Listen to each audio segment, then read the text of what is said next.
Hello all. I wanted to share some resources with you for edTPA now that we're getting to the point in the semester where we're going to be digging a little deeper into the edTPA and get you prepared for your pre-approval meeting that's coming up in a few weeks. So if you go to SED 392, you will see on the left-hand side edTPA online module, and here you'll be able to find all the resources that you need for the edTPA. There's also a folder in SED 252 for edTPA that has the majority of these resources, but this is a way for you to find everything you need right in one place. So a few things to begin with.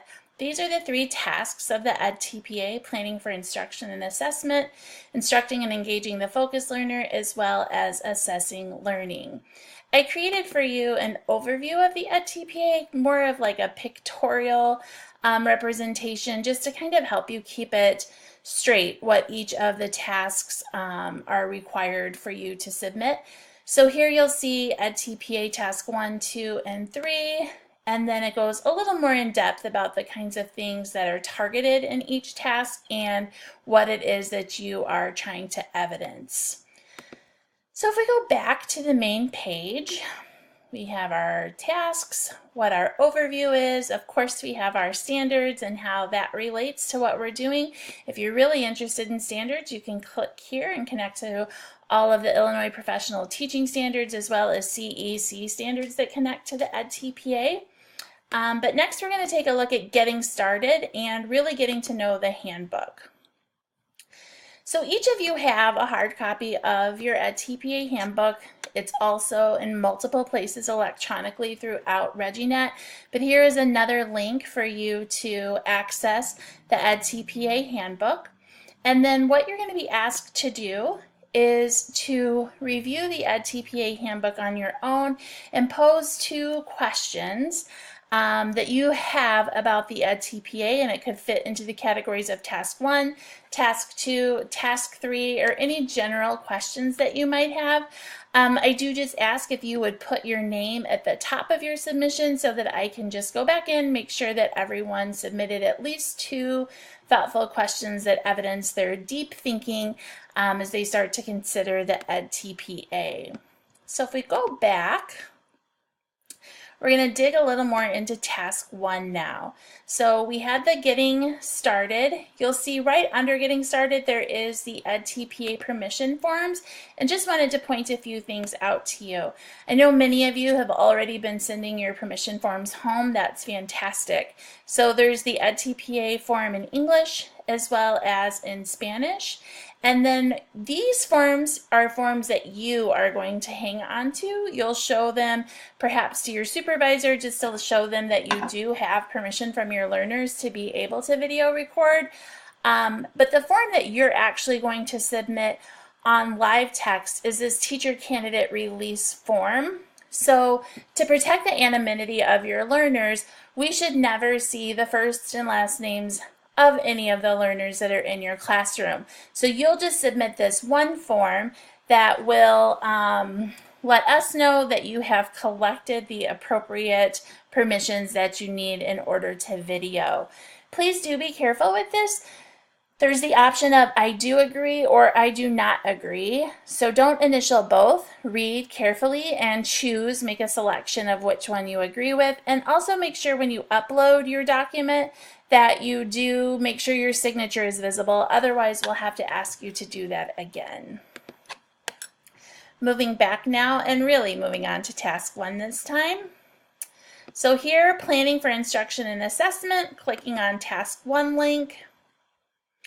And here you're going to find all of the documents that you need. So all of these documents right here are things that you are going to need to complete task 1. So there's another copy of that candidate consent form, the one that you're going to upload. There's a context for learning document that just gives us some basic information about your site, your learners, and the nature of their disability.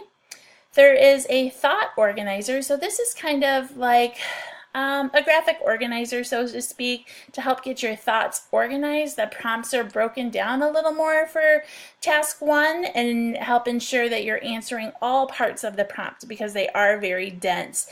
This is an optional resource for you, but it is posted there just in case you'd like to peruse it and use it if you feel that writing is not a strength. Planning commentary, this is what you will actually, these are all the prompts for the edTPA task 1, and you'll see there will be little brackets where you will complete and answer each of those prompts. Finally, there is an identity map that you'll fill out. This you'll just complete on your focus learner and just give some cultural background information about the focus learner that you have chosen. Here are some additional resources that you can access. So we'll talk a little bit more in module about how some candidates that have submitted have chosen to bold some of their words in their edTPA commentary. They take words from the prompt and bold them within their responses just to really stand out and to draw the reader's eye in and see, yes, that you have answered all parts of the prompt. So here is a document that just has some of the common words that we have seen that have been bolded, so you can use that. There's a chart that will help you to start strengthening your connections to the principles of research and theory. And then there's a sample data chart that you are welcome to use. And again, we'll talk more about those in class, but just wanted to have a place for you so you can see all of those resources. Next, you'll find an interactive version of the edTPA handbook. And when you click in, if you have a Google account, you can log in with your Gmail, and this is going to kind of show who you are when you're making comments. But when you come into this handbook, you will find, I believe beginning on around page 16, it's really a replica of my edTPA handbook, or probably Courtney's edTPA handbook, where we have gone through and highlighted, annotated specific parts of the edTPA handbook that we make sure that we touch upon when we're teaching. So you'll see there are things that are highlighted, questions that we have posed throughout. So please feel free to write a reply in any of these boxes. You can also annotate and ask questions. It does give us an email alert if you do ask a question, so we can make sure that we take a look and respond to that. But I would encourage you, it's like a little look inside of our brains and what we're thinking about when we're teaching the edTPA. There's a checkbox here just for us to make sure that everyone has permission to video their focus learner before they actually begin. When you know what learning goal is or what area you're going to be instructing your edTPA learning segment, please include that there. For the learning segment, there's a copy of our field-based lesson plan. Please pay attention that you may only have 4 pages per plan at a maximum, so your document cannot be longer than 20 pages. So make sure that you keep to that 20-page requirement. And you'll also see within the plan that it instructs you to highlight anything that you're doing in your plan that relates specifically to your focus learner. We'll talk more about the communication skill in module, but here you will see there are a variety of resources that you can access to help you and strengthen your own knowledge about what the communication skill is and different strategies that you can use.